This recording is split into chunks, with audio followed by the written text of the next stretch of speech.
हमने शहर को दी एक नई पहचान, हम हैं सिंघानिया बिल्डकॉन। छत्तीसगढ़ के छोटे से लेकर बड़े कोल बेस्ड उद्योगों के सामने कोयले का संकट लगातार बढ़ता जा रहा है।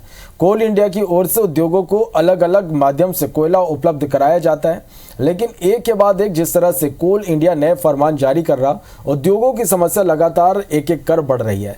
ताज़ा फरमान छोटे उद्योगों के संबंध में ऐसे उद्योग जिन्होंने सालाना 4200 टन से कम कोयले की जरूरत रहती है, उन्हें कोल इंडिया स्टेट नोडल एजेंसी के जरिए कोयला उपलब्ध कराता है और बड़े उद्योगों को एडवांस और स्पॉट ऑक्शन के जरिए कोयला मिलता था। लेकिन इसमें परिवर्तन करते हुए कोल इंडिया ने इंटीग्रेटेड पावर प्लांट को छोड़कर सभी उद्योगों को सिर्फ स्पॉट ऑक्शन के जरिए ही कोयला देने का निर्णय लिया है, जिस कारण छोटे उद्योगों को दोगुने से 3 गुने दाम पर कोयला खरीदना पड़ेगा, जो उनके लिए किसी भी हालत में फायदेमंद नहीं होगा अगर वो बंद होने के कगार पर पहुंच जाएंगे।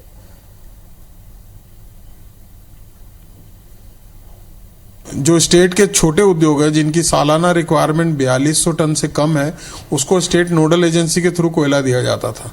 वो भी सब वापस ले लिए निर्णय और सभी कोयले को अभी एक ही ऑक्शन रूट से, स्पॉट ऑक्शन के रूट से बेचा जाएगा। उसमें सब और प्लांट भी आ गए, फर्टिलाइजर भी है, सीमेंट भी है, छोटे उद्योग भी हैं, सबको एक ही माध्यम से कोयला खरीदना है।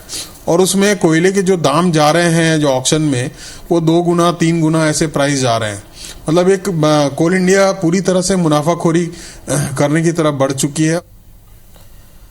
चलिए, और इस खबर पर ज्यादा जानकारी के साथ हमारे सहयोगी स्टार जैन हमारे साथ लाइव जुड़े हैं। स्टार, नए फरमान से परेशानी बढ़ी है, कोयले का संकट एक बार फिर से देखा जा रहा उद्योगों के साथ।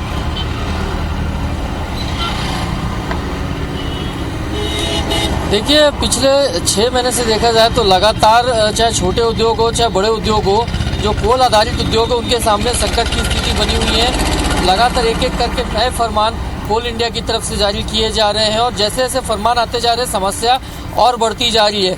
जबकि सरकार से भी हस्तक्षेप की मांग की गई थी कि समस्या को कम किया जाए किसी तरीके से, लेकिन जो निर्णय कोल इंडिया की तरफ से लिए जा रहे हैं उससे उद्योगों के सामने संकट लगातार बढ़ते जा रहा है। अभी कुछ दिन पहले एक निर्णय लिया गया था कि आने वाले वित्तीय वर्ष में भी पावर प्लांट को प्राथमिकता से कोल देने के लिए कैपिंग की गई थी कि रैक के माध्यम से जो इंटीग्रेटेड जो कैप्टिव पावर प्लांट थे उनको 2 रैक उपलब्ध कराया जाएगा।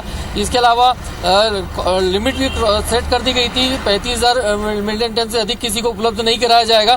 तो ये तमाम ऑर्डर जारी किए गए थे। इस बीच एक नया ऑर्डर आ गया है जिसके तहत जो अलग अलग ऑक्शन होते थे, स्पॉट ऑक्शन होता था, एडवांस ऑक्शन होता था, या फिर जो स्टेट नोडल एजेंसी उसके माध्यम से कोयला उपलब्ध कराया जाता था छोटे उद्योगों को, तो सभी चीज़ों को बंद करते हुए सिंगल एक सिर्फ स्पॉट ऑक्शन के ऑप्शन रख दिया गया है कि जिसको भी कोयला लेना है वो स्पॉट ऑक्शन में शामिल होए और कोयला उठाए। तो ऐसे में उद्योगों के सामने एक बड़ा संकट आ रहा है, क्योंकि जो कोयला उनको अभी कम दाम पे मिलता था SCCL से या फिर कोल इंडिया की दूसरी कंपनियों से, वो अभी दोगुने तिगुने दाम पे ऑक्शन के जरिए उनको मिलेगा और इससे कहीं ना कहीं उनके रॉ मटेरियल जो है महंगा होगा और लागत बढ़ेगी है। और ऐसे में कहीं ना कहीं उनके सामने प्रॉफिट का कमी आएगी और नुकसान की स्थिति बनेगी। तो कुल मिलाकर उद्योगों के सामने एक बड़ा संकट है। उद्योगपतियों के मुताबिक कोल इंडिया जिस तरीके से फरमान ले रहा है, तो एक प्रकार से वो मुनाफाखोरी की तरफ बढ़ रहा है, ऐसा उनका कहना है। चलिए, तो कुल मिलाकर उद्योगों के सामने इस वक्त एक बड़ा संकट है। देखना होगा किस तरह से इस स्थिति से निपटा जाता है। बहुत शुक्रिया स्टार, इस पूरी जानकारी के लिए।